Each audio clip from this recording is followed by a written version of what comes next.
여러분 스가랴서 다 읽으셨나요? 네, 다 읽으셨어요? 네, 그래서 이제 오늘 말라기 2장까지 읽었죠? 내일 읽으면 이제 구약을 띄는 거예요, 그죠? 예, 축하드립니다. 예, 구약을 띄고 이제 다음 주부터 신약을 들어가는데, 근데 여러분 뭐 말라기는 뭐 그래도 쭉 읽는다 치고요. 근데 이 스가랴가 좀 만만치 않으셨을 것 같아요. 이 양도 길고 또 이게 세상에서는 우리가 쉽게 볼 수 없는 이 환상들이 많이 나오다 보니까 이거를 이렇게 다 의미를 정말 생각하면서 뜻을 파악하면서 읽으려고 하면 이게 뭔 말이야 하면서 좀 어려우셨을 것 같아요. 근데 여러분 이 스가랴는요. 여러분 이제 신약을 딱 들어간 복음서를 읽잖아요. 근데 복음서에서 그러니까 이 예수 그리스도와 관련해서 그러니까 이 신약의 복음서 기자들이 구약 성경을 좀 많이 이렇게 인용하거든요. 뭐 시편도 인용하고 뭐 여러 말씀들 뭐 모세오경도 인용하고 하는데 근데 가장 많이 예수님과 관련해서 구약의 성경을 이렇게 끌고 올 때 가지고 올 때 인용하는 말씀이 어디에다 나오느냐? 그게 스가랴에서 다 나온다고 그 소리예요. 스가랴에서. 그러니까 이 스가랴는 이게 신약과 연결됨에 있어서도 그렇고 그러니까 이 스가랴의 내용이 그만큼 앞으로 오실 메시아 이 예수 그리스도의 예언과 관련해서 아주 중요한 그런 선지서인 것을 우리가 좀 생각할 필요가 있죠. 그래서 이 스가랴서가 그럼 언제 쓰여졌느냐? 그러니까 이 스가랴서의 배경은 그러니까 이 바벨론 포로 생활이 끝나고 이제 포로 귀환을 하잖아요. 그래서 세 번에 나누어서 포로 귀환을 하는데 이게 1차 포로 첫 번째 돌아온 그 때를 배경으로 해서 이제 이 스가랴서의 배경이 이제 시작이 되는 거예요. 그래서 이때 활동한 선지자가 누가 있죠? 누구? 누가 있어요? 당연히 스가랴 있고 또 학계. 그래서 여러분 스가랴 앞에 학계 있었죠, 그죠? 그래서 이 학계하고 스가랴가 이 동시대 선지자예요. 그래서 이 두 선지자가 뭘 하냐면, 그러니까 이들이 서로 힘을 합쳐서 강조하고 중요하게 여기면서 선포했던 것은요, 뭘 지어라? 네, 성전을 다시 지어라. 그러니까 성전 재건과 관련해서 이 학계하고 스가랴가 손을 잡고 같이 이제 하나님의 말씀을 선포합니다. 그래서 2개월 앞서서 먼저 선포한 자가 학계고, 그래서 우리 성경도 학계가 먼저 있죠. 앞에 나오죠. 그리고 2개월 뒤에 하나님의 영을 받아서 말씀을 선포했던 선지자가 이 스가랴예요. 그런데 두 사람이 성전과 관련해서 말씀을 전하는데 조금 다른 차원이 있죠. 뭐냐면 학계는 그러니까 직접적으로 이제 외형적으로 정말 성전을 짓는 거. 너희들이 니네 집 집만 짓지 말고 하나님 집에 좀 관심을 가져. 그래서 직접 성전을 지어라 하는 이 외형적인 성전 짓는 거. 거기에 대해서 이제 부르짖고 백성들을 격려하고 하는 그 메시지를 선포한 게 학계라면 이 스가랴는 성전을 짓는데 성전을 지을 뿐만 아니라 그럼 성전에 들어가서 하나님께 제사하고 우리말로 신앙생활 해야 되잖아요. 그래서 그러면 그 앞으로 그 새 성전에서 예배드릴 하나님의 백성들로서 이 마음가짐, 그러니까 우리가 어떤 예배자가 돼야 되느냐, 어떤 마음을 가지고 이제 이 성전을 대해야 되느냐. 그래서 어떤 면에서 이 내적인 성전, 내면적인 어떤 성전을 짓는 그런 영적인 어떤 회개와 어떤 영적인 부흥 이런 차원에서 말씀을 전한 선지자가 이 스가랴죠. 그래서 이 스가랴는 이름 자체가요 하나님께서 여전히 언약을 기억하신다 이런 뜻이거든요. 그래서 이 언약이 이게 중단되거나 이것이 폐지된 것이 아니고 그러니까 하나님의 언약이 계속되어지고 그 가운데서 하나님께서 메시아를 보내시고 그리고 하나님께서 다스리시는 이 성전을 기반으로 해서 하나님 나라가 그러니까 하나님의 왕국이 다시 세워질 것이다 하는 것을 백성들에게 선포하는 선지자가 이 스가랴 선지자입니다. 그래서 여러분들이 스가랴는요 크게 이제 두 부분으로 나뉘어져요. 그래서 1장부터 8장이 여기가 이제 주로 환상, 환상에 대한 내용. 그리고 이제 9장부터 14장이 그러니까 이 환상이 무슨 내용이냐 하는 것을 그러니까 해석해 주는 그 내용이 지금 9장부터 14장까지 내용이에요. 그래서 이제 1장부터 8장을 보면 여기 이제 8가지 환상들이 나오죠. 지금 그걸 다 제가 알아볼 수는 없고 근데 이 8가지 환상의 중심 내용은 뭐냐면 주제는 이거예요. 하나님이 임재하시고 하나님이 통치하시는데 그러니까 결국 모든 죄를 악을 심판하시고 그래서 다시 이 메시아가 세우는 완성된 하나님 나라가 이 땅 가운데 있을 것이다. 그러므로 하나님의 백성들이 회복이 되고 그리고 하나님의 백성들이 새로운 시대, 새로운 그 나라를 맞이하게 될 것이다. 이게 이제 그 환상의 중요한 메시지죠. 그리고 이제 9장부터 14장은 그래서 지금 말씀드렸지만 이런 내용들, 이러한 해석의 내용들을 하나님께서 이제 스가랴를 통해서 말씀을 하시면서 여기에서 덧붙여서 그러니까 앞으로 그러니까 스룹바벨 성전 좀 더 뒤에 설명하겠지만 다시 솔로몬 성전이 무너지고 새롭게 세운 이 스룹바벨 성전이 어떤 의미인지 그리고 이걸 통해서 하나님께서 궁극적으로 하시고자 하는 앞으로 완전하게 임할 그 하나님의 성전의 그 모습은 뭔지에 대한 이 성전의 의미 그것을 이제 근데 이걸 파악하기는 어렵지만 이 내용들을 이제 9장부터 14장에서 하나님께서 이것을 말씀해 주고 있습니다.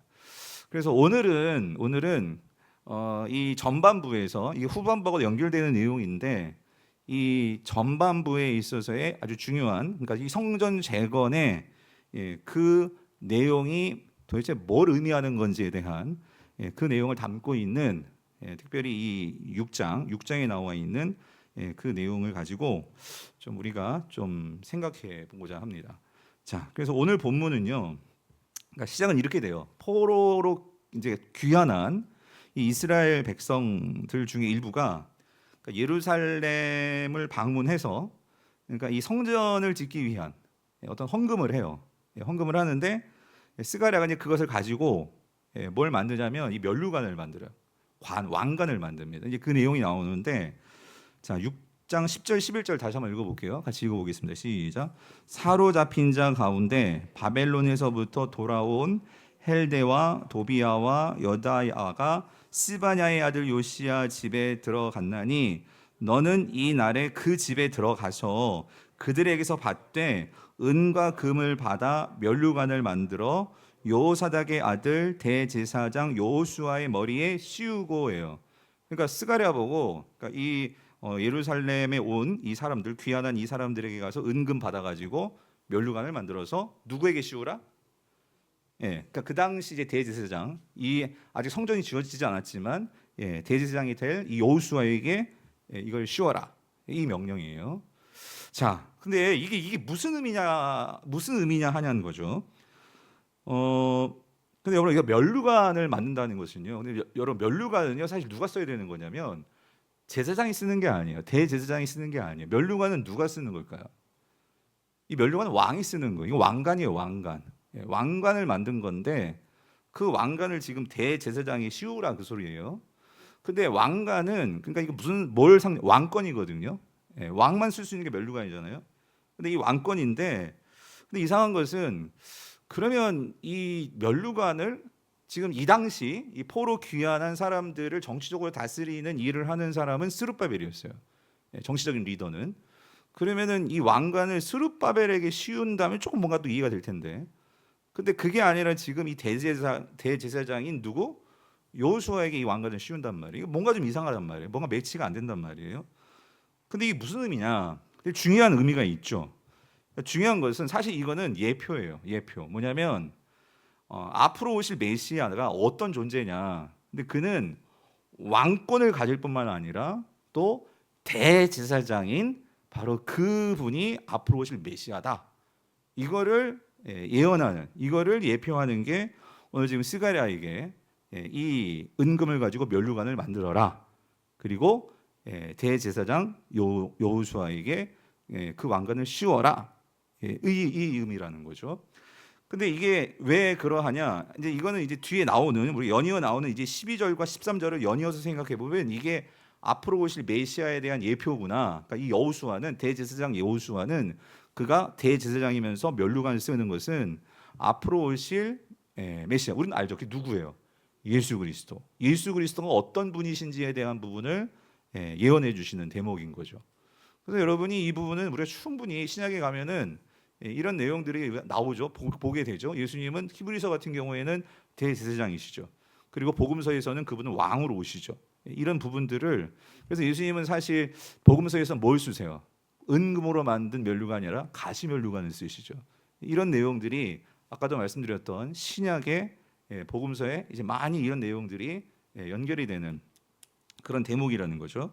자, 그런데 자 여기서요 우리가 이제 앞으로 뒤에 이제 12절과 13절을 이해하려면은요 이 질문을 한번 던져봐야 돼요. 뭐냐면 그러면 여러분 이겁니다. 하나님께서 결국 이 포로 귀환을 하면, 그래서 고레스 왕이, 페르시아의 첫 번째 왕이었던 고레스 왕이 이 바벨론 포로 생활했던 그들을 이제 풀어주면서 고국으로 돌아가라 그러면서 뭘 지으라고 했냐면, 뭘 지으래요? 이제 성전을 지으라고 하잖아요. 그래서 하나님께서 고레스를 통해서 그 명령을 주신 거죠. 그럼 질문, 그러니까 왜 하나님께서 돌아온 그 포로 귀환한 이 이스라엘 백성들에게 그러니까 왜 성전을 지으라고 한 것일까요? 그러니까 우리 너무나 당연하게 성전이 어떻게 되었어요? 무너졌잖아요. 무너졌으니까 성전을 짓는 거 당연하게 생각하는데, 근데 우리가 한번 질문해 봐야 돼요. 왜 성전을 다시 짓느냐? 자, 그랬을 때 여러분 보세요. 그러면 이 성전이 무슨 의미냐 하는 거예요. 무슨 의미냐? 성전이 무슨 의미죠, 성도님들?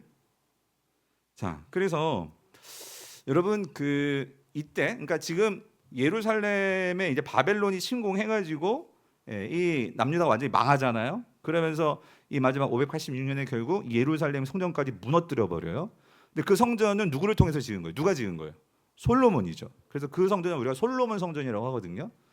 근데 이제 포로 귀환한 이 백성들이 이제 스룹바벨과 여호수아를 중심으로 해가지고 이 성전을 짓습니다. 그래서 이 성전을 무슨 성전이라면 이걸 스룹바벨 성전이라고 하고, 학자들은 뭐 제2 성전이라고 말하기도 해요. 자, 그런데 자, 이 스룹바벨 성전의 의미가 뭐냐는 거예요. 의미. 결론부터 말씀드리면, 여러분 이 성전은요, 그러니까 성전은 단순히 어떤 건축물로서의 하나님은 성전을 지으라는 게 하나님의 목적은 아니었어요. 예. 즉 하나님은요, 이 성전을 통해서 왜 포로 귀환한 백성들에게 다른 그 어떤 것보다도 이 성전을 먼저 지으라라고 하신 것은, 예배를 드려야 되니까, 제사를 지내야 되니까 그런 것도 의미가 있겠지만, 중요한 것은 이 성전의 의미가 뭐냐는 거예요. 성전은 그러니까 하나님께서는 이걸 분명하게 이스라엘 백성들에게 심어주고 싶으신 거죠. 뭐냐면 여러분, 성전의 본래 의미가 뭐죠? 성전이 이 땅 가운데 거한다는 그 의미가 뭐예요? 예? 예, 하나님의 거하심이에요. 그러니까 하나님의 임재의 상징이 뭐예요? 성전이죠.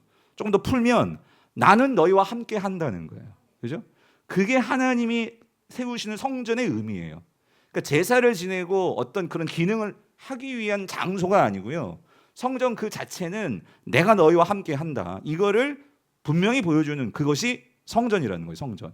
그래서 하나님께서 이 포로 귀환한 백성들에게 지금 그 땅은 완전히 허벌판이고요, 완전히 다 무너지고요, 정말 어떻게 여기서 살 수 있을까 이런 생각이 들 정도의 폐허가 된 땅이었어요. 근데 하나님께서 그 폐허가 된 땅에서 예루살렘 성전 다시 회복하라는 그 성전 재건을 주신 그 이유 목적은, 그러니까 내가 너와 함께 한다는 이 언약이 여전히 뭐 한다는 거예요?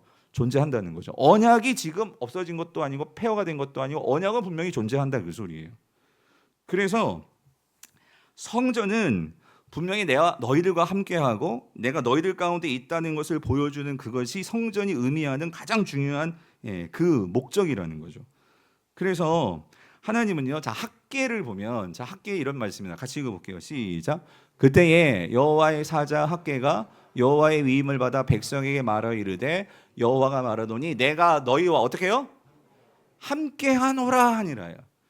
그래서 내가 너희와 함께 한다는 것을 백성들이 인지하고 경험하고 볼 수 있도록, 그래서 뭘 만들라는 거예요? 성전을 지어라. 이 의미라는 거죠.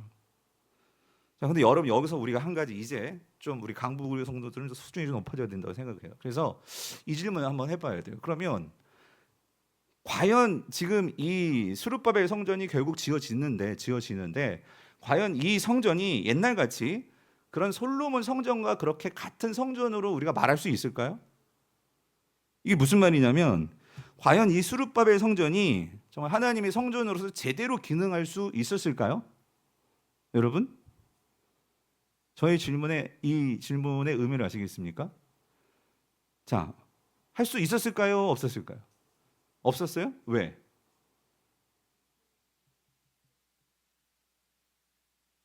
여러분 좀 생각하셔야 돼요. 예. 여러분 설교는요, 생각하시면서 들으셔야 돼요. 여러분 여러분 성전이 성전 되려면 뭐가 있어야 되죠? 제사장이 있어야 돼요. 하나님의 임재가 있어야 돼요. 그죠? 그랬을 때 성전 자체가 하나님의 임재를 상징한다고 하지만, 그러니까 하나님께서 정해 놓으신 게 있었어요. 뭐냐면 내가 이 성전 가운데 임하는데 어디에 임하신대요? 구체적으로 하나님 뭐라고 말씀해요? 어디에 내 영광이 나의 임재가 있을 거다. 어디에? 성전인데 성전도 어디 위에? 내가 어디 위에서 제사장과 서로 말할 것이고 내가 어디 위에서 내가 너희와 만나줄 것이고 여러분 리딩 지셔서 했잖아요. 레위기에 나오는데 여러분 어디? 법궤 위 속죄소. 법궤가 있어야 돼요, 여러분. 법궤, 즉 언약궤. 그 언약궤 안에 하나님의 이 모세의 율법 10계명이 있는 돌판이 있었고 그리고 아론의 쌍난 지팡이 그리고 만나를 담았던 항아리가 법궤 안에 있었잖아요. 그리고 하나님께서 그 법궤 위가 뭐냐면 법궤 위가 속죄소라고 하잖아요. 뚜껑을. 거기에서 내가 이제 모세와 만날 것이고 그리고 또 1년마다 대속죄일이 되면 거기다가 이제 염소의 피를 뿌려 가지고 이스라엘 백성들의 모든 죄를 사하는 죄를 사해 주는 이 일이 그 속죄소, 그러니까 언약궤, 법궤를 통해서 그게 이루어지거든요. 근데 질문. 스룹바벨 성전에는 이 법궤가 있었을까요, 없었을까요? 여러분이 그 예레미야나 뭐 이사야 보시고 쭉 보시면서 그러니까 성전이 파괴되었어요. 그리고 파괴되면서 그러니까 성전이 그냥 무너지면서 이 법궤 행방이 성경책에 나오던가요, 안 나오던가요? 본 적이 있어요? 그리고 여러분이 학계나 지금 스가랴서를 보면서 말라기야서를 보면서 법궤의 어떤 소재에 대한 내용을 보신 적이 있어요, 없어요? 없습니다. 무슨 말이냐면 예루살렘이 회파되고 예루살렘이 망하면서 성전이 무너지면서 법궤 행방이 없어져요. 그러므로 지금 스룹바벨 성전이 만들어지지만 분명히 옛날 같이 만들었을 거예요. 뭐 지성소도 있고 뭐 그렇게 만들었을 거예요. 만들었지만 여러분 이거는 뭐 나중에 예수님 당시 헤롯 성전도 마찬가지예요. 이 성전들 안에 법궤가 있었을까요? 없었습니다. 없었다면 그러면 여러분 성전으로서 이 스룹바벨 성전이 제대로 기능할 수 있을까요? 없을까요? 있을까요? 없을까요?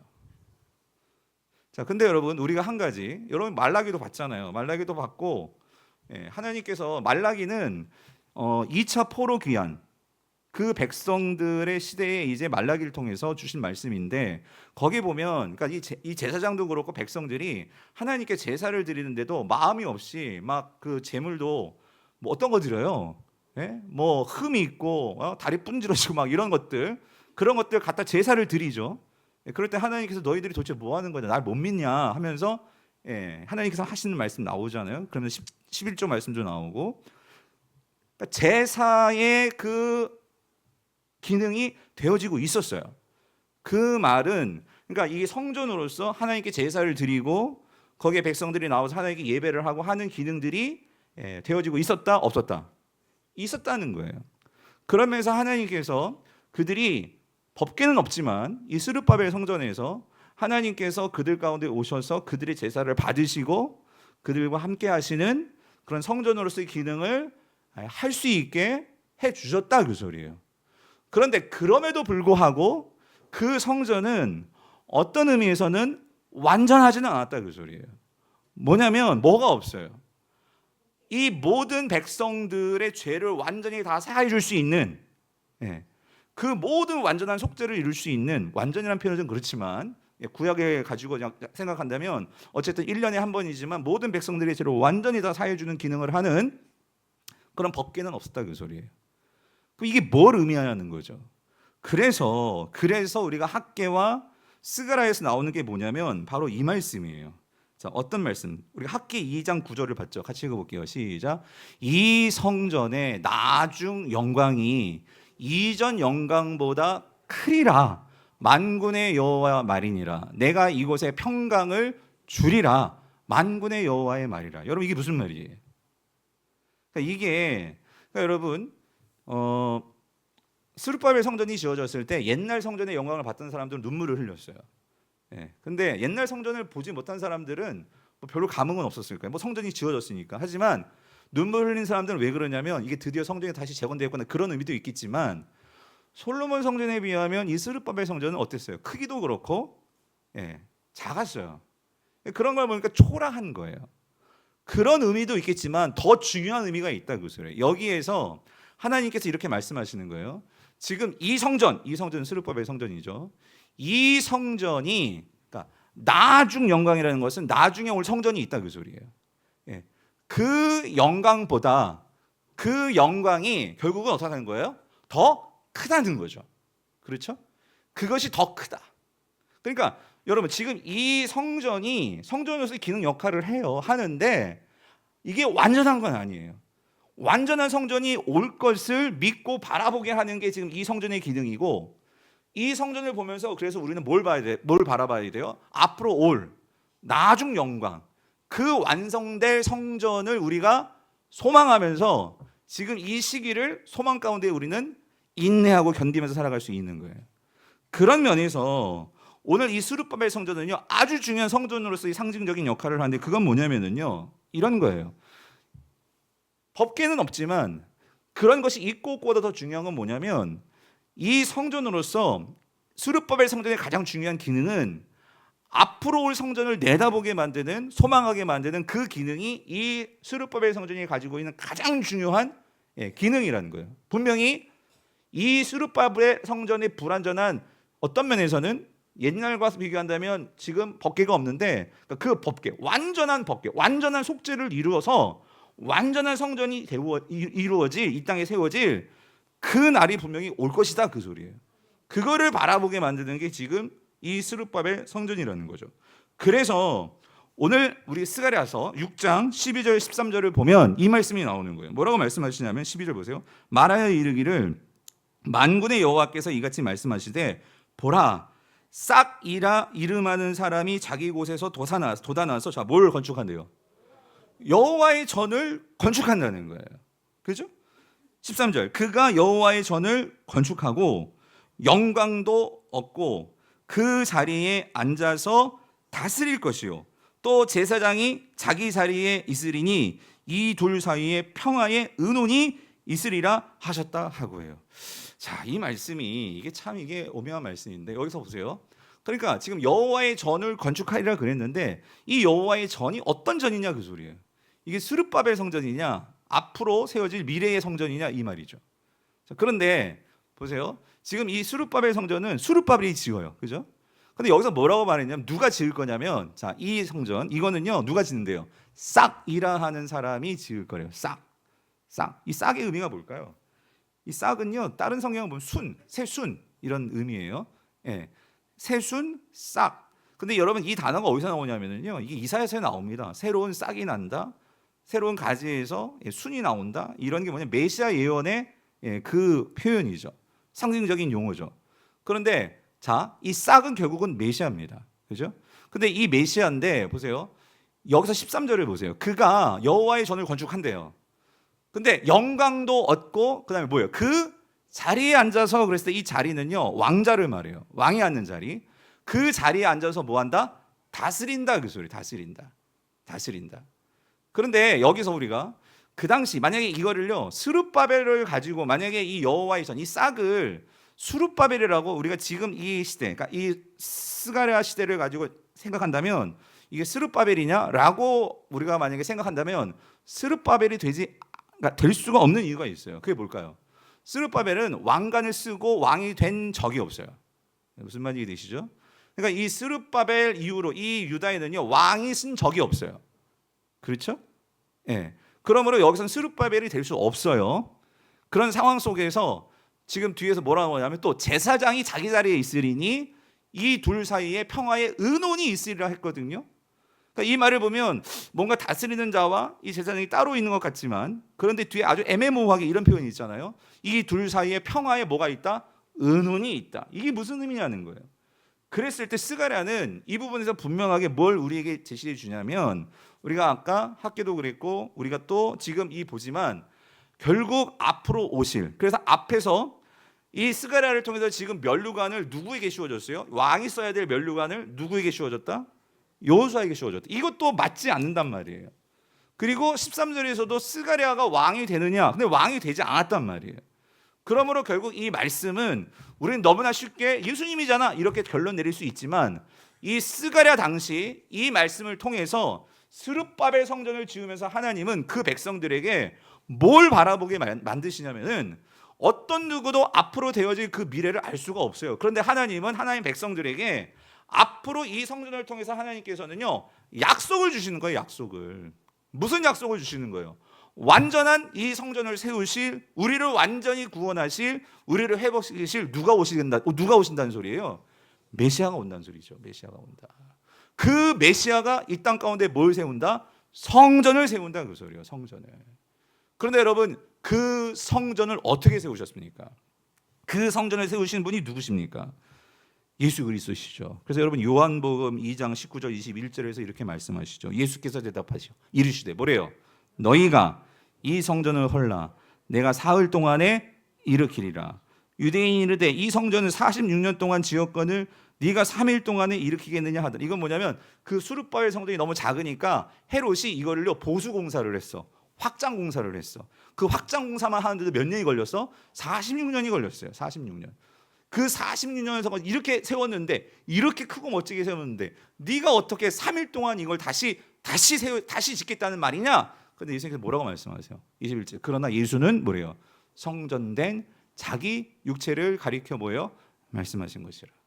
그러니까 여러분, 지금 수르바벨 성전이 지어지면서 뭘 바라보게 약속하신 거냐면, 그 예수 그리스도가 이 땅에 오셔서 그 십자가에서 죽으시고 3일 만에 부활하시면서 결국 이 땅의 성전으로 계셨던 분이 누구시라는 거예요? 예수 그리스도시라는 거죠. 아멘이십니까? 그런데 여러분, 오늘 저의 질문은 이거예요. 아까 질문 기억하십니까? 하나님께서 왜 스룹바벨 성전을 짓게 하셨냐고요. 왜 포로 귀환한 백성들을 통해서 스룹바벨 성전을 짓게 하셨냐고요. 정말 아무것도 없고 인생이 다 망가지고, 정말 이들은요 어떤 면에서는 소망 하나 갖고 왔거든요. 제가 지난 새벽기도 말씀드렸지만 1차 포로에서 돌아온 사람들은요 한 5만 명밖에 안 돼요. 그런데 이 사람들은요, 여러분, 포로로 끌려갔던 사람들이 다 돌아온 거예요? 아니에요. 그 포로로 끌려갔던 사람들 중에 그래도 하나님 말씀 붙들고 살겠다고 신실하게 그 포로지에서 예레미야가 선포했던 말씀, 다니엘이 선포했던 말씀, 에스겔이 선포했던 말씀을 우리말로 말하면 매일마다 아침마다 큐티하고 그 말씀 묵상하면서 하나님께서 우리를 회복시키실 거야, 하나님께서 우리 가운데 함께 하실 거야, 그 약속 가지고 살다가 하나님께서 고레스를 통해서 돌아가라 했을 때, 성전 지어라 그랬을 때 이들은 드디어 하나님께서 우리를 회복시키시는구나, 하나님께서 드디어 이 땅 가운데 하나님 나라를 세우시는구나, 그 약속 믿고 자신의 모든 바벨론에 있던 것 다 내려놓고 그 말씀만 가지고 하나님께 왔었던 이스라엘, 그 아무것도 없는 황무지에 왔었던 사람들이 누구예요? 그게 1차 포로민들이에요. 귀한한 사람들. 그런데 여러분 뭐예요? 그렇게 하나님의 말씀 갖고 왔는데 현실은 어땠어요? 왜 학계에서, 여러분 생각해보세요. 이들이 맨 처음에 와서 성전 짓다가 왜 성전을 15년 동안이나 짓다가 그걸 왜 포기했겠냐고요. 왜? 내가 정말로 예수 믿고 똑바로 살려고 내가 이전에 정말 좋아했던 거 다 끊고, 하나님 나 이제 주님밖에 없어요, 그래가지고 주님 앞에 나와가지고 새벽기도 금요기도 정말 모두 금식하면서 그렇게 매달리고 기도했는데 나아지는 게 없어요. 오히려 애들은 더 아파 나가고 남편의 사업은 망하고 하니 내가 무슨 여력이 있어서 성전을 짓습니까? 그러니까 이들이요 그냥, 바벨론의 포로로 있을 때는 에스겔이나 다니엘이나 예레미야가 70년이 차면 너희들이 돌아가게 할 것이고, 우리가 이사야 봤잖아요. 하나님께서 다시 포로 있다가 다시 돌아가게 하면 새 하늘과 새 땅이 열리고 하나님께서 그런 약속을 주셨단 말이에요. 그래서 그 약속 믿고 정말 그렇게 될 거야, 그런 소망을 가진 사람들이 5만 명. 나머지는 그냥 먹고 살기 바빴어요. 성경도 안 읽고 바빠 죽겠는데 언제 무슨 리딩 지저스를 하고 뭐 금요기도에 언제 나오고 뭐 주일날 나오면 됐지. 바빠 죽겠는데 내 지금 코가 석자인데 이러고 살고 있었어요. 여러분, 이게 남의 얘기가 아니고 우리 얘기 아닙니까? 그런데 정말 여러분은 왜 이 금요일날 이 비가 오고 막 이런 날 왜 나와 있냐고요. 왜 새벽에 나오고 왜 우리가 그렇게 하나님께 나와서 우리가 왜 그러냐고요. 뭔가 여러분이 하나님께서 이 나의 문제를 좀 해결해 줬으면 좋겠는데, 저도 여러분이 정말 그 간절히 원하는 거 하나님 좀 해결해 주셨으면 좋겠어요. 근데 왜 이렇게 해결은 안 되고, 여러분 그게 지금 포로로 끌려와가지고 포로로 끌려 있다가 돌아와가지고 성전 짓겠다고 한 이스라엘 백성들이었단 말이에요. 근데 아무 일도 일어나지 않아. 그래서 15년 동안 성전 다 짓는 거 그냥 포기하고 자기 집 짓고 살고 있었는데 학기가 나와서 얘기하는 거잖아요. 너희들 왜 이걸 중단하느냐. 도대체 하나님께서 지금 세우려고 하는 이 스룹바벨 성전의 의미가 뭐냐. 그래서 이전 영광보다 더 나은 영광을 우리에게 주시기 위함이다. 그리고 스가랴는 하나님의 환상들을 본 것을 가지고 선포하면서 오늘 이 스가랴는 그 하나님의 성전이 우리에게 어떤 하나님의 약속들, 어떤 하나님의 계획들을 보여주려고 하는지에 대한 메시지를 선포한 거예요. 그랬을 때 그래도 이들은, 처음에 왔던 이들은 그래도 말씀 붙들고 살았던 자들이니까 그 말씀 듣자마자 회개하고 어떻게 해요? 바로 다시 성전 짓기를 시작해가지고 그들이 한 4년 지나가지고 성전을 완공하잖아요. 그랬을 때 하나님께서 이 스룹바벨 성전을 통해서 이 하나님의 성전을 지은 자들에게는 뭘 바라보게 하는 거예요? 우리가 이 땅을 살아갈 때 땅만 바라보면서 그렇게 힘쓰고 애쓰고 그렇게 살지만 결국 이 땅에서 소망 없이 그냥 나중에 살 때 내가 뭐하다 살았나 그래 허무에 빠지는 것이 아니라 하나님의 그 약속이 성취되는 그 하나님의 영광스러운 예수 그리스도가 오심으로 그 성전의 완성과 아름다운 모습들을, 여러분 저는 그걸 상상해요. 이 나중에 다 천국 갈 거 아니에요? 그 포로민을 와가지고 힘들게 그 성전을 지었던 포로 1세대들, 포로기한 1세대들, 그들은 그 하나님 우리는 예수 그리스도를 봤는데도 안 믿어요. 우리는 예수 그리스도를 봤는데도 우리는 지금 그 하나님 나라에 대한 소망을 가지고 우리가 신앙생활하느냐? 여전히 우리는 이 땅의 것들에 사로잡혀가지고 우리는 그렇게 살아가고 있지 않습니까? 그런데 이들은 그 스룹바벨 성전 잠시 중단도 했었지만 그 성전을 지음으로 인해서 뭘 바라봤어? 예수 그리스도. 그들은 예수가 누군지도 몰라요. 그런데 하나님께서 보내신 그 예수 그리스도를 바라보면서 그 힘든 때를 견뎌내면서 살아냈던 자들이 포로견 1세대들이란 말이에요. 그들이 정말 하나님 나라 가가지고 예수 그리스도를 만났을 때 얼마나 그들의 희열, 당신이었군요. 그래서 정말 이런 역사가 있었군요. 그런데 여러분, 우린 이거 알아야 돼요. 다시 질문, 왜 스룹바벨 성전을 하나님께서 짓게 하시느냐? 그리고 오늘 우리가 이 스가랴 성전, 스가랴를 통해서 성전 재건의 이야기를 왜 듣게 하시느냐? 여러분, 예수님이 결국은요 스룹바벨 성전은 뭘 바라보게 하는 거였냐면 그 싹이라는 분이 성전을 짓는데요. 그런데 우리가 요한복음만 봤을 때에는 분명히 예수님께서 자기가 십자가에서 죽으시고 3일 만에 부활하셔서 내가 성전을 다시 지으리라. 그래서 여러분, 이 땅 가운데 예수님은 성전으로 오셨었죠. 그러면 질문, 왜 예수님은 성전이 되시려고 하셨을까요? 여러분, 이제 다음 주에 이제 신약을 읽거든요. 우리는 이 질문을 던져봐야 돼요. 왜 이 땅에 오셔서 예수님은 왕으로 오셨고, 여러분 우리가 스가랴에서 봤잖아요. 이 땅에 오시는 메시아는 왕으로도 오시고 제사장으로도 오시며, 그리고 그분이 성전을 지으실 거예요. 그러면 왜 예수님이 대제사장이 되셔야 되고 또 그분이 왕이 되셔야 하며, 그리고 왜 그분은 성전을 왜 짓습니까? 왜 성전을 짓는 거죠? 그것은 여러분, 예수님도 궁극적으로 성전을 짓기를 원하셨어요. 근데 예수님이 성전을 지어서 완성하고자 하는 성전의 완성된 모습은 뭘까요? 그것은 예수 그리스도를 믿음으로 그분과 연합된 예수님의 공동체, 몸의 공동체인 교회가 진정으로 이 땅에 세우시고자 했던 바로 그 성전이라는 거예요. 여러분, 아멘이십니까? 여러분, 에베소서 2장 20절을 보세요. 20절, 22절. 여러분, 뭐라고 말씀하십니까? 사도 바울이, 이 구약에 정통한 사도 바울이 이 모든 것을 다 꿰차고 하나님이 주시는 영의 감동으로 그는 이걸 바라봤어요. 이렇게 선포합니다. 너희는 사도들과, 여기 나오죠, 선지자들의 그 터 위에, 선지자들이 예언하고 이 안에 스가랴도 들어가고 학기도 들어가고 우리가 봤던 예레미야, 에스겔 다 들어가는 거예요. 그들이 선포했던 그 언약의 이 예언의 말씀들 위에 세우심을 입은 자가 너희들이라는 거예요. 우리 교회란 말이에요. 그 예수 그리스도께서 친히 모퉁이 돌이 되셨으니, 여러분 예수 그리스도가 성전이셨잖아요. 그죠? 내가 3일 만에 이 성전을 짓는다고 하셨잖아요. 그분이 모퉁이 돌이 되셔서 그의 안에서 건물마다 서로 어떻게 돼요? 너희가 연결되어서, 이걸 조직신학적으로 이걸 그리스도와 연합이라고 말해요. 저와 여러분들이 그 예수 그리스도와 연합이 된단 말이에요. 그래서 우리가 이제 뭐가 되느냐? 예수님은요, 예수님 혼자만이 성전이 아니라 어떤 성전을 원하시냐면 예수님을 믿음으로 믿는 순간 우리 안에 뭐예요? 우리 안에 성령의 도우심과 성령의 그 영에 통하여서, 그분을 통하여서 우리가 어떻게 돼요? 성전이 되어가는데, 그래서 너희도 어디 안에서? 성령 안에서 하나님이 거하실 뭐가 돼요? 처소. 여러분, 하나님이 거하시는 처소가 이 한 단어로 뭡니까? 이게 성전 아니에요, 성전. 그 성전이 되기 위하여, 여러분 뭐가 성전이 되는, 누가 성전이 되는 거예요? 교회가 성전이 되는 거죠. 오늘 저와 여러분들이 성전이 되는 거죠. 이 성전이 되기 위하여 예수 그리스도 안에서 어떻게 해요? 함께 지어져 가느니라. 누구와 함께? 예수 그리스도와 함께. 누구와 함께? 옆에 계신 우리 성도들과 함께. 여러분, 우리가 이 성전이 되어져 간단 말이에요.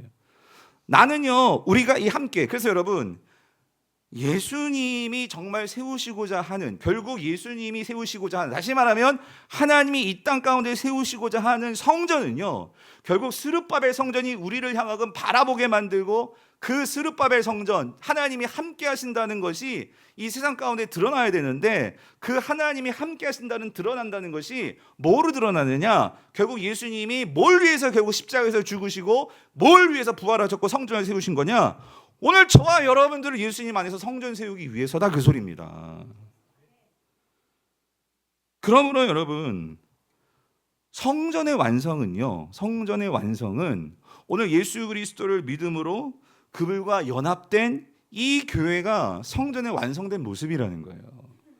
그런데 여러분, 여기서 우리가 한 가지 중요하게 이제 생각해야 되는 게 뭐냐면, 그 성전은 여기 분명히 말하죠. 성령 안에서라고 있잖아요. 그래서 오늘 저와 여러분들은 성령 안에서 성령에 의해서 그리스도의 몸과 하나 된 우린 교회란 말이에요. 그래서 오늘 저와 여러분들에게 예수님을 믿을 때 우리 안에 뭘 넣어주시는 거예요? 성령을 넣어주시는 거예요. 여러분 안에 성령이 계십니다. 여러분 믿으십니까? 아멘이세요? 우리가 성령이 있기 때문에 우리가 하나 될 수가 있는 것이고, 그래서 그 성전은요, 결국 이거예요. 하나님의 성전은 이스라엘 백성들이 실패한 게 뭔 줄 아십니까? 하나님께서 너희들과 함께 거하시기 때문에 이스라엘 백성들은 그 하나님을 만나기 위해서 성전에 왔던 거고요. 그리고 그 성전에 나와서 제사를 드리는 거는 제가 지난주에 말씀드렸죠. 제사 지내가지고 하나님께 아주 값비싼 재물 들어가지고 내가 얻고 싶은 나의 욕심을 채우기 위해서 제사 드리는 게 그게 목적이 아니고, 우리가 제사를 드림으로 인해서 하나님께서 이 죄를 얼마나 끔찍하게 미워하시고, 그리고 얼마나 우리가 이 세상 속에서 하나님을 닮아가지 않고 세상 닮아가고 바알 닮아가고 그런 생각에 쩌들어 살았는지, 이거를 내가 이 짐승을 죽임을 통해서 이 죽어나간다는 이러한 비참함 속에서 우리가 얼마나 하나님 앞에서 죄인인 것을 깨닫고 그 하나님의 용서와 사랑과 회복을 바라보면서 다시 내가 하나님 편에 서서 하나님과 함께 살겠습니다. 하나님을 닮아가겠습니다. 나는 하나님의 백성입니다. 이거를 인식하고 이것을 다시 자각하고 이것을 다시 생각하는 게 이스라엘 백성들의 제사였다, 그 소리입니다. 그런데 여러분, 오늘 보면 말라기에서도 그렇고 지금 이스라엘 백성들이 실패한 게 뭐냐면요, 그들의 제사는요, 바알에서 숨기는 그 제사 그대로 하나님을 섬겼고 내 욕심과 나를 드러내기 위한 제사를 지낸 거예요. 하나님 백성 되기 위해서 제사의 가장 중요한 것은요, 자기를 죽이는 거예요. 나를 죽이는 거. 우리는요, 나를 죽여야 되는데 이 죄라는 것이 결국 하나님과의 관계에서 우리를 끊어놓는 이러한 이 비참함 속에서 우리는요, 결국 하나님과 단절되는 이러한 아픔을 결국 죄라는 것이 우리를 그렇게 몰고 가거든요. 그런데 오늘 이 재물, 이 제사는 하나님 앞에서 그러한 비참함을 내가 이 재물이 죽어 나가는 걸 보면서 깨닫는 거예요. 지난주에 말씀드렸죠. 여러분, 내가 이 재물을 죽이면서 피를 본다고 생각해 보세요. 그 피의 냄새, 피 비린내를 내가 맡고, 그리고 거기서 동물의 울부짖음 소리를 듣고, 여러분 거기서 뭘 생각하겠습니까? 거기서 이렇게 내가 죽이고 이렇게 하나님께 피 비린내 난 이걸 드렸으니까 나에게 큰 복을 주십시오.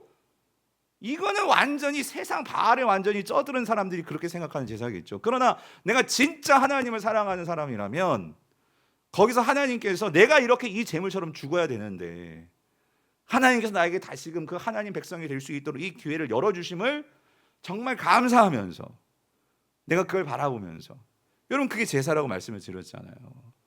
그러므로 결국 이 스룹바벨 성전에는 뭐가 없어요? 법궤가 없어요. 속죄소가 없어요. 그러므로 이 제사를 드리지만 여러분 우리는 그걸 생각해야 되는 거예요. 이스라엘 백성들은 왜 이 속죄소가 없는 것일까? 결국 뭘 바라봐야 되는 거예요? 우리는요, 언제까지 이렇게 하나님 앞에서 이런 제물을 드리면서 이런 제사를 드리면서 하나님께 나아가겠냐고요. 그런데 하나님께서는 우리의 모든 죄를 완전히 깨끗하게 씻어주시기 위해서 이 속죄소, 완전한 속죄소, 그래서 대제사장 되시면서 그리고 자신이 제물 되시면서 그리고 이 모든 것들을 새롭게 하실 수 있는 왕권을 가진 분으로서 누구를 우리에게 보내주신 거예요? 예수 그리스도를 보내주신 거예요. 그러므로 그 예수 그리스도를 믿음으로 우리가 예수 그리스도와 함께 연합한다는 것은요, 이스라엘 백성들은 하나님을 닮는 데 실패했어요. 근데 오늘 저와 여러분들은 뭘 다시 한번 우리가 마음속에 새기는 거예요. 예배를 드리면서 난 누구예요? 하나님의 백성이고 난 누구를 닮아가는 자예요? 예수를 닮아가는 자, 예수와 함께하는 자. 그거를 우리가 바라보면서 드리는 게 우리의 예배다, 그 소리입니다.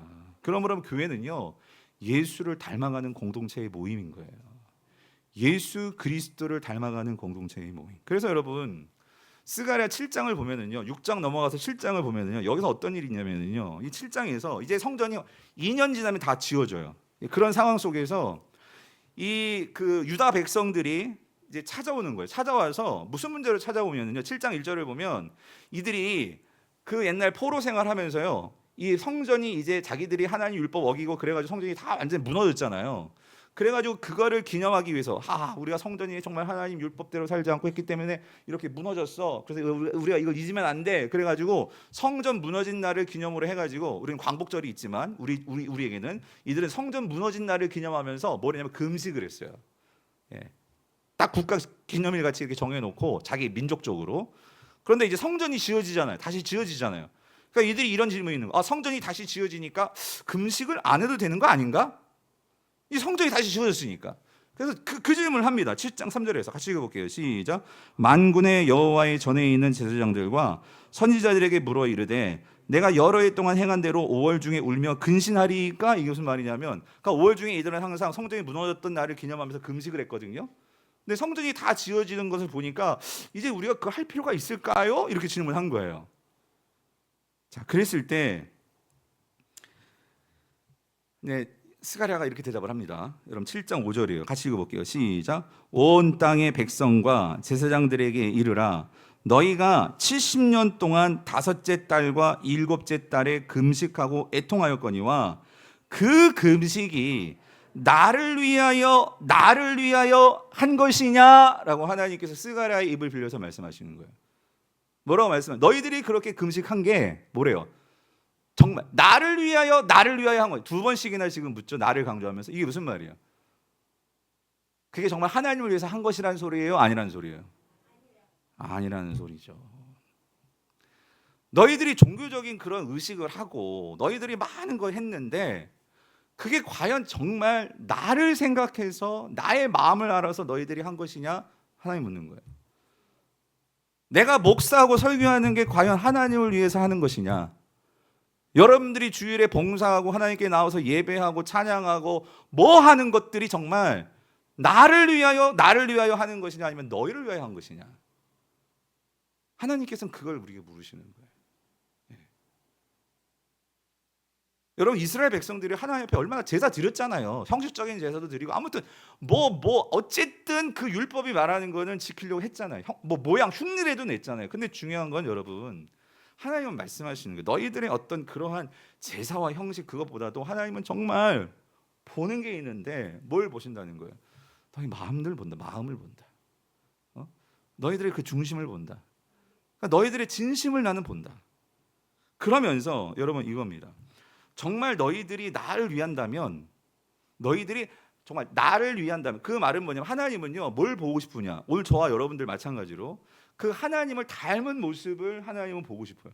그러니까 하나님을 닮아가는 모습을 정말 하나님은 보고 싶어 하시는 거예요. 그럼 이스라엘 백성들이 제사도 지내고 뭐 종교적인 행사는 다 했는데 근데 하나님이 정말 이들을 통해서 보고 싶은 것은 무엇이었을까요?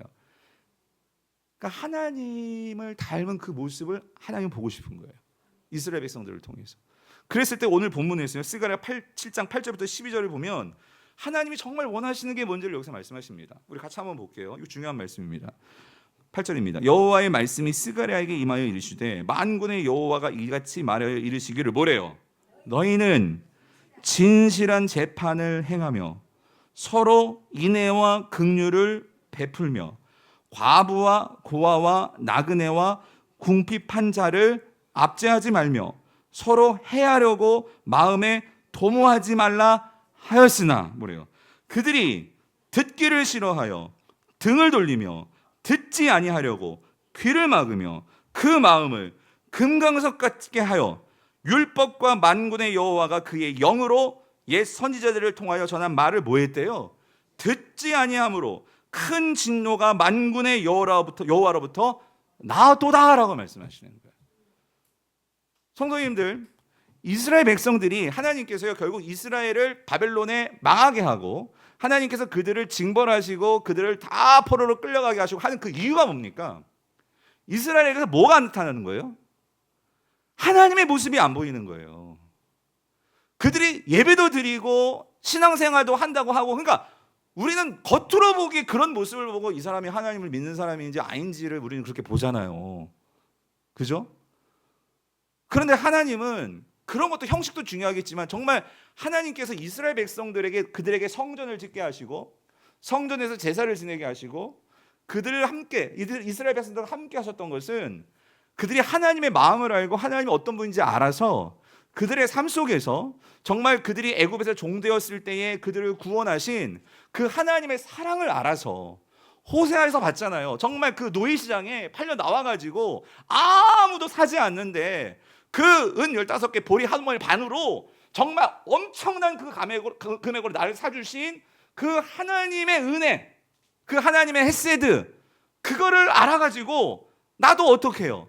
정말 세상에 나아갔을 때에 그 하나님의 은혜를 입은 자로서 내 동포와 내 이웃과 세상을 향해서 그 하나님의 마음을 가지고 살아야 되는데, 이 인간이라는 놈이 저를 비롯해서 우리가 정신 못 차리면 우리는 항상 누구 중심적으로? 누구 중심적으로? 나 중심적으로 사는 거예요. 나 중심적으로. 예. 자기 중심적으로. 예. 그러니까 조금 뭐 안 맞으면 그냥 어떻게 저럴 수가 있어? 그러면서 나는 정답이고 너는 다 오답이고. 이렇게 되니까 서로 어떻게 되는 거예요?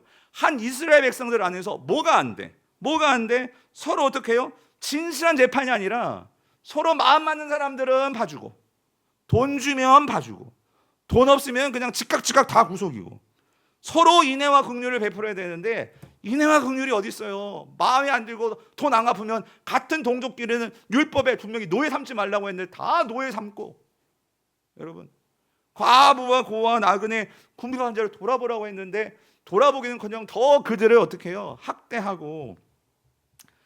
그러니까 이게 하나님 보시기에 과연 이게 하나님 백성들의 모습이냐 그 소리죠.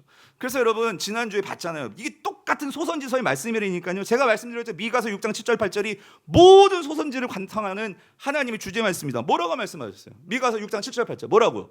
여호와께서 천천의 순양이나 만만의 강물 같은 기름을 기뻐하실까?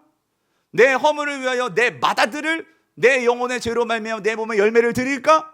사람아, 주께서 선한 것이 무엇임을 내게 보이셨나니 뭐래요? 여호와께서 내게 구하는 것은 오직 뭐예요? 정의를 행하며 인자를 사랑하며 겸손하게 내 하나님과 어떻게 해요? 내 하나님과 어떻게 해요? 함께 행하는 것이 아니냐. 여러분, 하나님이 함께 하신다는 게 뭐라고요? 성전 아닙니까? 성전이 있다는 것은 함께 하나님과 함께 하나님의 마음으로 정의와 인자를 행하면서 사는 것이 그게 당연한 거고 그것이 성도의 모습이고 하나님 백성의 삶이라는 거죠. 아멘이 없네. 예? 성도님들. 근데 여러분 우리가 소선지서를 읽으면서요. 여러분이 한번 대선지서도 마찬가지예요. 그러니까 하나님 백성으로서의 참된 모습이 뭘까? 여러분 선지자는 끊임없이 정의를 말하고요. 그리고 인애를 말하고요. 공의를 말합니다. 여러분 그거 아세요? 다음 주에 인천에서 큰 행사가 열려요. 이거 뭔지 아세요? 우리 기독교 관련된 아시는 분? 몰라요? 일주일 동안 열리는데. 네, 그러니까 제가 말씀 안 드린 저희 책임이겠죠, 여러분. 로잔 대회가 열립니다. 로잔 대회라고 아시는 분 아시고 모르시는 분 모르실 텐데, 여러분 이 로잔 대회라는 게 뭐냐면은, 근데 이거 갖고 말들이 또 우리 한국 교회 안에 또 말들이 많습니다. 왜 그러냐면 이게 네 번째로 열리는 50주년. 이게 1974년에 로잔 대회는 뭐냐면 간단히 말하면은요 두 가지예요. 중요한 주제는 복음 전도와 사회 참여예요. 가장 중요한 건 복음 전도였어요. 그러니까 이걸 처음에 이제 시작한 사람은 이제 여러분 잘 아는 빌리 그레함 목사님 아시죠? 예, 빌리 그레함 목사님하고 그다음에 존 스토트라는 이 성공의 신학자지만 아무튼 중요한 이 복음 주기권에서는 이미 소천하셨지만 영향이 있는 그런 신학자이기도 합니다. 이 두 분이 그러니까 이 정말 이 서구 사회가요 점점 기독교가 힘을 잃는 이런 현실 속에서 어떻게 하면 사회 속에서 우리가 복음을 정말 잘 전할 수 있을까? 어떻게 하면 우리가 많은 사람들에게 예수 그리스도를 잘 전할 수 있을까? 그러니까 그래서 이제 시작을 한 게 이게 1914년에 스위스 로잔에 모여서 그런 예수님을 정말 사랑하는 성경을 정말로 이거를 정말 분명한 하나님의 말씀으로 믿는 사람들이 모여서 우리가 한번 기도하고 뭔가 개혁을 해보자 해가지고 이제 시작한 게 로잔 대회예요. 그래서 거기에서 이제 복음 전도를 위해서 부르짖으면서 그리고 더불어서 우리가 기독교인으로서 그렇다면 이 세상에 우리가 어떻게 하면 하나님께서 그렇게 원하시는 정말 하나님 백성다운 삶, 그래서 정의로운 삶, 사회를 어떻게 기독교인으로서 올바르게 그것들을 우리가 세상 속에서 영향력을 끼칠 수 있을까 하는 것을 고민하면서 이 대회가 끝날 때마다 어떤 선언문을 만들어요. 그것을 발표하는데 그래서 이 로잔 대회는 선교사적으로 의미가 있고 기독교 안에서도 큰 영향력을 끼쳤던 그 대회가 로잔 대회고 그게 네 번째로 다음 주 월요일부터 토요일까지 인천 송도에서 이 대회가 열립니다. 열리는데 문제는 이게 1차, 2차까지는 이 복음 전도의 핵심을 두고 그리고 그 복음 전도와 더불어서 오늘 우리가 봤던 것처럼 성경에는 하나님께서 정말 하나님의 백성이라면 이 정의와 공의와 하나님의 이 인애를 실천하는 삶을 살아야 되는데 이 부분에서 우리가 많은 것을 놓치고 있었다. 그래서 이 부분을 같이 균형점을 잡으면서 이거를 부르짖는 그런 운동이 1차, 2차 가운데 잘 되었는데 3차 때면서 3차가 들어가면서 사실은 지금 여러분들이 조금 관심을 갖고 뭐 인터넷 같은 데 찾아보면 이 로잔 대회가 한국에서 열리는 것을 반대하는 그런 근본주의자 신앙을 가지신 분들도 계십니다. 그게 뭐냐면 이게 구분을 잘 못해서 그런 부분이 있어요. 뭐냐면은 이 WCC 같은 경우에 여러분 WCC는 세계 교회 연합이라는 이거는 어떤 면에서 이 WCC 때문에 우리 합동 측과 통합 측이 갈린 거거든요.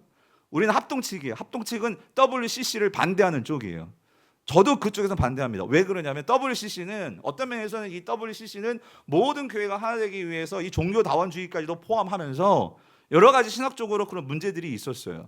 그렇지만 이 WCC에서 강조하는 건 뭐냐면 사회 복음이에요. 사회 참여예요. 이쪽을 강조하고 있어요.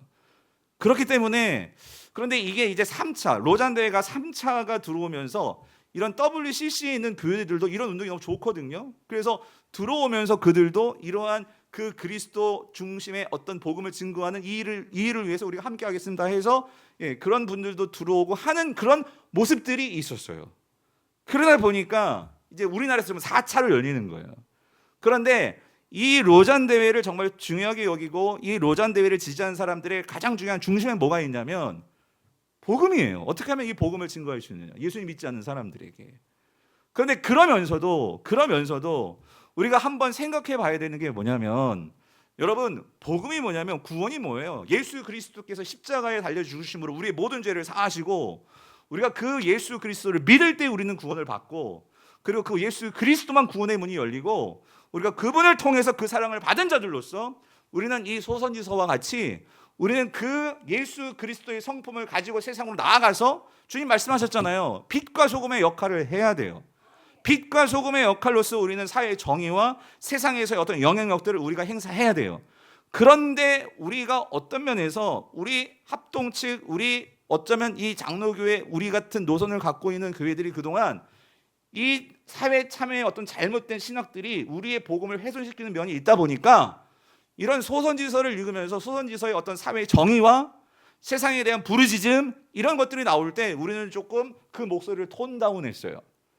그러다 보니까 한국교회는 교회로서 우리가 부흥회하고 교회로서 우리가 예배 잘 드리고 교회로서 하나님의 어떤 그런 이 뭔가 그 하나님에 걸맞는 이런 일들에 대해서는 찬성하면서도 뭔가 세상에 나가서 우리가 목소리를 내고 세상에 나아가서 우리가 어떤 여러분들이 아파트 동 대표로서 뭐 활동을 하고 이런 쌍문 3동에서 뭔가 큰 일을 하고 우리가 정말로 세상에서 사회에 참여해서 뭘 하면 좀 이상한 눈으로 봤다 그 소리입니다.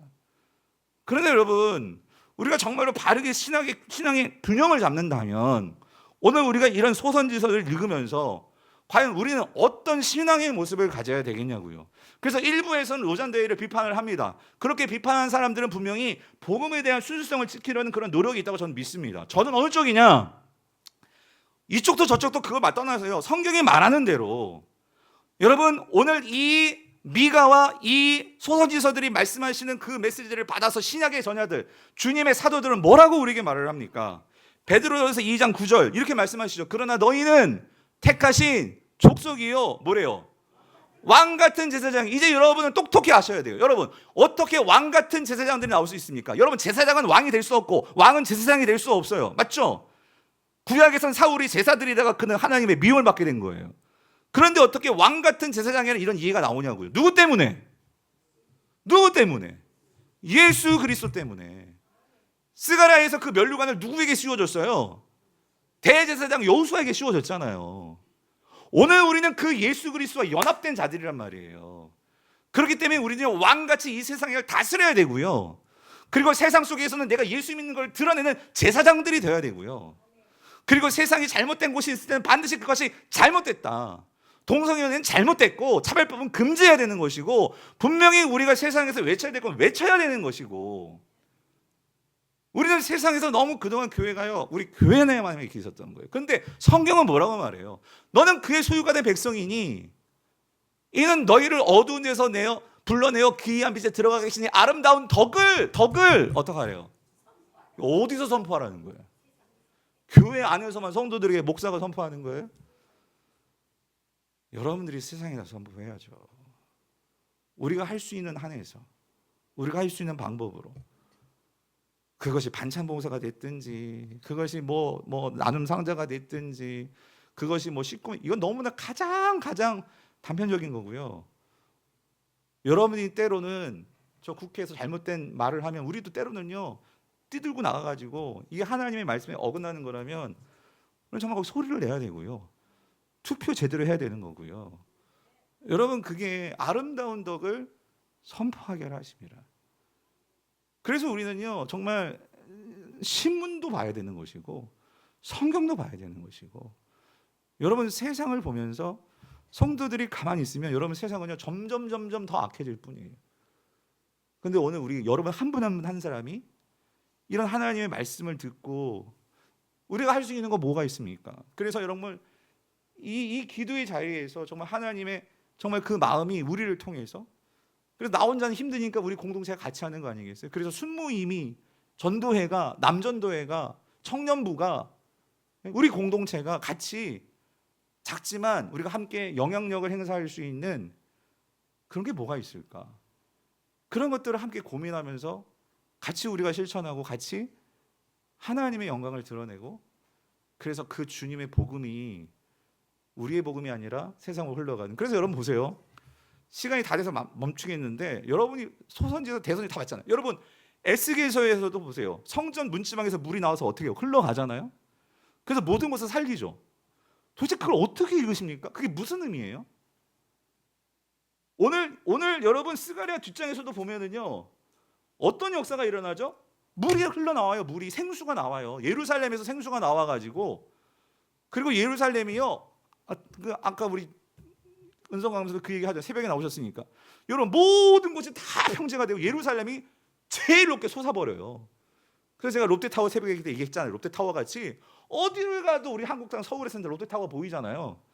그런 것처럼 여러분 예수 믿는 사람들의 이 교회가 어디를 가든지 교회가 보여야 되는 거예요. 우리 교회 자꾸 숨어들잖아요. 자꾸 이렇게 숨어들죠. 내가 예수 믿는 거 숨기고 여러분 그게 아니라 어디를 가든지 내가 예수를 믿고 이런 세상이 돼야 되는 게 오늘 성경이 그렇게 될 거라고 말을 하는데 여러분 어떻게 세상에 그러한 그 생수가 흘러가고 하는 일들이 어떻게 이루어지는 걸까요? 그게 바로 예수님께서 오늘 저와 여러분들을 예수님의 몸으로 만드셔서 마치 창세기 1장에서 에덴 동산을 창설하시고 하나님이 너희들이 에덴 동산에서만 살아라 그러지 않고 아담과 하와에게 맨 처음에 그들이 죄를 범하기 이전부터 하나님 뭐라고 말씀하셨어요? 생육하고 번성하여 땅에 어떻게 해요?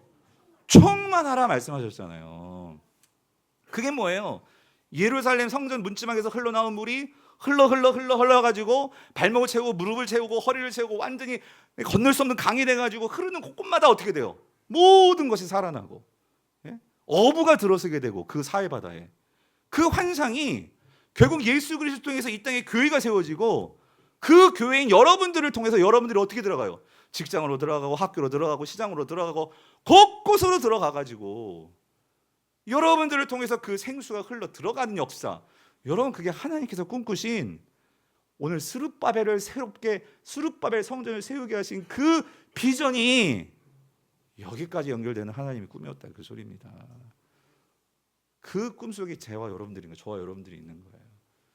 그렇다면 질문은 여러분 어떻게 사실 거예요? 어떻게 살아야 될까요? 우리는 그거를 물으면서 기도해야 되는 거예요. 하나님, 내가 남은 삶이 우리 행복한 권사님들 이제 얼마 남지 않았는데, 아니면 우리 청년들 그래도 여러분들은 우리 행복한 권사님보다 더 많은 살 날이 있는데 어떻게 살아가야 될까요? 하나님, 내가 뭘 위해서 살아야 될까요? 저는 목사로서 내가 남은 기간 목회를 해야 되는데 이 교회를 어떻게 하나님, 이 교회를 내가 정말로 목회해 나가야 될까요? 그 질문하면서 목회를 하는 거고, 여러분 모두가 각자가 그걸 놓고 금요일 날 우리는 기도하는 거예요. 하나님께 그걸 위해서 하나님, 내가 부족한 것들을 회복시켜 주시고, 내가 막혀 있는 것들을 큰 산을 어떻게 해요? 평지로 좀 만들어 주시고. 그래서 하나님, 이건 내 힘으로 되지 않으니까, 그래서 오늘 맨 마지막 말씀 좀 띄워주세요. 맨 마지막 말씀 스가랴 4장 6절 7절 같이 읽어볼게요. 시작. 그가 내게 대답하여 이르되 여호와께서 스룹바벨에게 하신 말씀이 이러하니라. 만군의 여호와께서 말씀하시되 이는 힘으로 되지 아니하며 능력으로 되지 아니하고 오직 나의 뭐예요? 영으로 되느니라. 큰 산아, 네가 무엇이냐? 네가 스룹바벨 앞에서 뭐가 돼요? 왜? 스룹바벨에 뭐가 있어요? 여호와의 영이 있잖아. 성령이 있잖아. 저와 여러분들의 성령이 계시잖아요. 여러분 앞에서 모든 것들은 큰 산이 평저가 될 줄 믿습니다. 우리는 이 소망을 가지고 나가는 거예요. 그런 은혜로 사시는 저와 여러분들 있으기를 축원합니다. 우리가